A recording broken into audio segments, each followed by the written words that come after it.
Məqsəd odur ki, yəqin bir təhər yolunu taparsınız. Sadiq bəyə təşəkkür edirəm bizim təklifimizə, Bakıda konferans keçirib vahid platforma hazırlamaq cəhdimizə dəstək verdiyi üçün və Əhməd bəyə də təşəkkür edirəm. Çox maraqlı fikirlər səsləndirdiyi üçün, yanaşmalar təklif elədiyi üçün.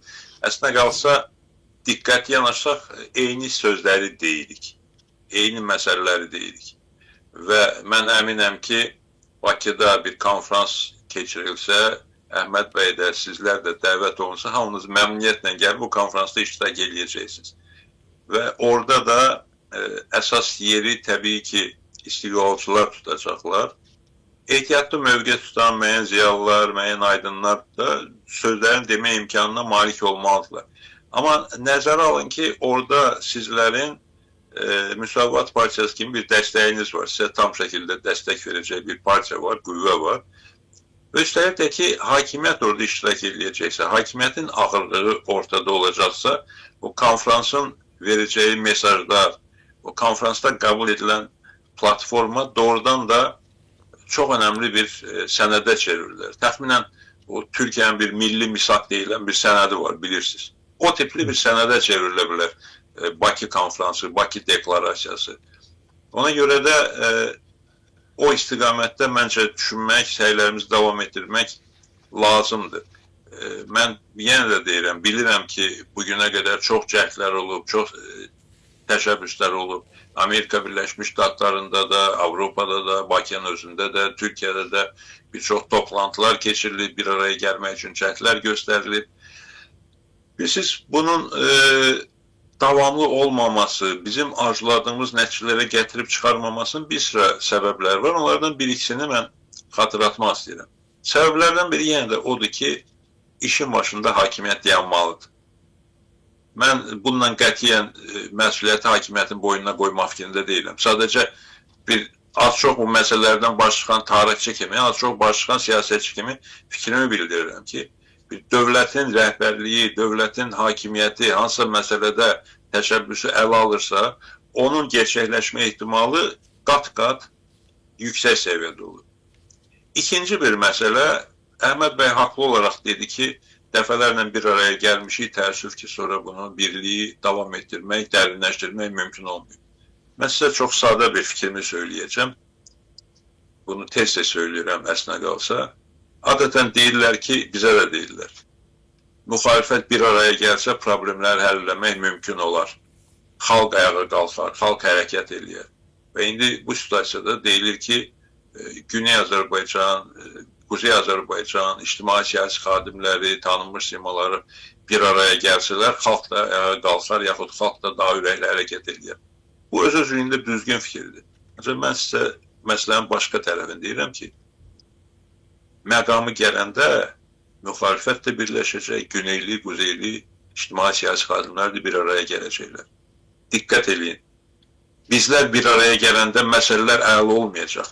Məsələlər tərpənişə başlayanda, proses tərpənməyə başlayanda, cəmiyyət fəallaşmağa başlayanda, beynəlxalq mühit o təşəbbüslərin, o istiqamətdə addımların reallığına şərait yaradanda istəyirsiniz belə deyim ki, müxalifətin, ictimai siyasi xadimlərin, siyasətçilərin bir araya gəlməsindən başqa fürsəti olmayacaq, imkanı olmayacaq. O situasiyada bir araya gəlməyən, birləşməyən, birliyə əngəl olan şəxslər süpürülüb atılacaqlar kənara. Kim millət üçün hərəkətləməyə hazır olacaqsa, kim xalq üçün, millət üçün öz iddialarından geri durub, özündən daha güclü bir şəxsə, özündən daha güclü bir siyasi qüvvəyə, özündən daha uğurlu, cəmiyyət tərəfindən daha çox qəbul edilən bir siyasətçiyə dəstək verəcəksə, o da daha çox uğur qazanacaq. İddiaları, yersiz rəqabətləri, söz güləşdirmələri bir kənara qoyub, bizi birləşdirən cəhətləri, bizi birləşdirən hədəfləri və bizi birləşdirən situasiyaları, imkanları dəyərləndirib hərəkət etmək lazımdır. Bugün İranda hakimiyyət, rejim interneti məhdudlaşdırmaqla cəmiyyətin xəbər almaq imkanlarını məhdudlaşdırıb, çox ciddi şəkildə məhdudlaşdırıb. Düzdür, insanlarımız da yolunu tapırlar, VPN-lərlə və s. ilə qulaq asırlar, dinləyirlər. Ona görə inanıram ki, bugünkü bizim söhbətimiz də təkcə quzeydə deyil, güneydə də izlənəcək və bu söhbətləri izləyən dostlarımız, soydaşlarımız, qardaş və bacılarımız da hansısa faydalı fikirlər, ideyalar tapacaqlar.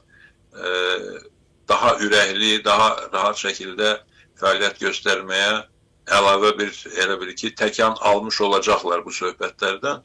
Ona görə də mən bir daha Əhməd bəyə bu televizyonu qurduğu və bu imkanları yaratdığı üçün, bugün də bizi bir araya gətirdiyi üçün təşəkkür edirəm. Sizlərə uğurlar arzulayıram. Bu günlər Bakıda faktiki tətil günləridir. Ayın 31-nə qədər, martın 31-nə qədər həm Ramazan bayramının, həm Novruz bayramının dalğaları davam eləyir. Hələ insanlar bir-birini təbrik eləməkdə davam eləyirlər. Mən də ona görə də bir daha sizləri və bütün xalqımızı, soydaşlarımızı Ramazan və Novruz bayramları münasibətindən təbrik edirəm. Arzu edirəm ki, xeyirli uğurlu olsun. Təşəkkür edirəm. Təşəkkür edirəm. Minnətdarım. Şöhrət bəy, icazənizlə mən bir məsələ artırım. Bizim televizyon bəlkə İsa bəy xəbərsiz qalıbdır. Bizim televizyon heç bir zaman peykdən kəsilməyib. Peykdən yayılır, güneydən hamı baxır, ondan nigaran olmayın. Dediyiniz kimi. Əhməd bəy, düz istəyirəm, sözünü kəsməli oldum. Mən bilirəm ki, sizin televizyon peyklə yayılır. Mən rejimi dedim ki, internet imkanlarını məhdudlaşdırmaqla, müxtəlif üsullarla insanların informasiya çıxışlarını məhdudlaşdırıb söhbət ondan gedirdi. Buyurun. Bəli, oldu, bağışlayın, onda mən yalnız. Və eyni zamanda Sadıq bəy bizə gec qoşuldu. Yəni, günah bizdə oldu müəyyən qədər də bağışlasın. Əgər mümkün olsa Sadıq bəyə son sözü verək. Buyur Sadıq bəy. Sadıq bəy, qəşəng bir təklif irəli sürdü Milli Hərəkatına. Elə onun müzakirəsini alsaq bir saatda gedəcək. Buyur Sadıq bəy. Onu bilirəm, o məsələlər ancaq ayrıca da indi burada televizyonda biz danışırıq, o deyil, başlıqları danışaq, o işin dərinliyinə də çox da getmək olmur. Yəni bilirsiniz, dost var, düşman var. Amma hər halda mən hesab edirəm ki, yaxşı söhbətlər oldu. Bu tipdə söhbətlər, mən hər zaman belə bir arzuda olmuşam ki, Güney Azərbaycanlıları, Güney Azərbaycanda yaşayan Azərbaycan türklərini, yəni onlara o mənəvi dəstəyə, onlara o hörmətə, ehtirama çox ehtiyacları. Və bu özü elə birinci mərhələdə mən hesab edirəm ki, çox əhəmiyyətlidir və mən düşünürəm ki, Kuzey Azərbaycanın mediasının yanaşması, insanların yanaşması çox önəmlidir. Çünki biz güneydən, mən güneylərin o duyğusunu həm də çatdırmağa çalışıram ki, o daha çox duygusal bağlarla Kuzeyi özünə bir qurtarıcı görür. Yəni, o mənada hesab edirəm ki, nə qədər çox diqqət ayrılırsa, bir o qədər faydalı olacaq. Hər halda çox müsbət söhbətlər oldu. Sonra yenə də danışarıq. Təşəkkürlər. Təşəkkür edirəm. Əhməd bəy, mən İsa bəy, həm də bizim mövqü verilişində sizdən oğruyuram, həmişə orada çıxarıram tez-tez. Sabah da yenə çıxacaq. Təşəkkür edirəm. İsa bəy, təşəkkür edirəm. Maraqlı fikirlər, maraqlı açıqlamalarınız oldu. Əhməd bəy, təşəkkür edirəm. Sadıq bəy, təşəkkür edirəm. Bu tip müzakirələr əslində cəmiyyətdə fikir aydınlığına gətirib çıxarır. Və İsa bəy deyəndə ki, fikir müxtəlifliyi var, təzadlar var. Əslində mən uzun müddətdir bu Güney Azərbaycanla bağlı işləyirəm. Bu jurnalist kimi müzakirələrdə çox iştirak edirəm. Fikir ayrılığı var İsa bəy. O ortaq mərkəzin tapılması lazımdır. Əhməd bəy o fikir ayrılığının bir səbəbini dedi. Kompleks var. Güneyin bizdə Sovetlərdən qalma bir kompleks var idi. Onu təmizlədik, bir təhər çıxartdıq.